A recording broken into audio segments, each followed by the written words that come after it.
In this video, we're going to be looking at how we can use an nth term expression to write a sequence. So we're going to write the first five sequences for these two formulas. So if we have here 5n plus 7, for the first term, the value of n would be 1.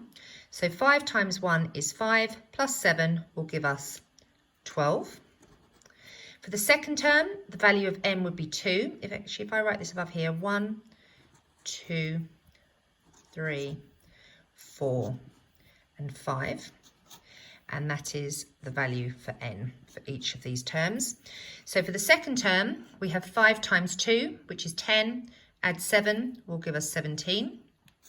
For the third term, the value of n would be 3. 5 times 3 is 15. Add the 7 will give us 22. For the fourth term, the value of n would be 4. 5 times 4 is 20. Plus 7 will give us 27. And for the fifth term, the value of n would be 5. 5 times 5 is 25. Add 7 will give us 32. So we have now used this formula to write the first 5 terms of that sequence. We're now going to have a look at how to write the sequence where we have a minus 3, well in this case a minus number, in front of the n. So minus 3n plus 4. So this sequence is behaving like the minus 3 times table, but will be 4 more each time.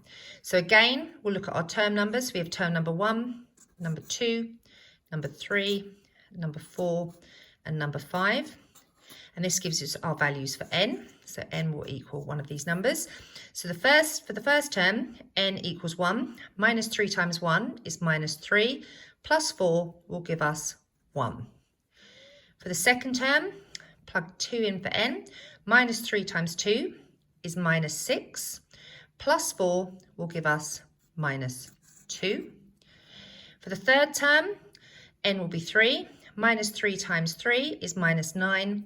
Plus 4 will give us minus 5. You've probably noticed here as well that we are basically taking away 3 each time. If you can make that connection, you can just go along there, but for the purposes of this video, I'll plug in the numbers.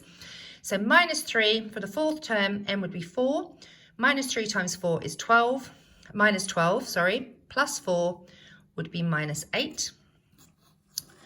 And for the fifth term, minus 3 times 5 would be minus 15. Plus 4 will give us minus 11.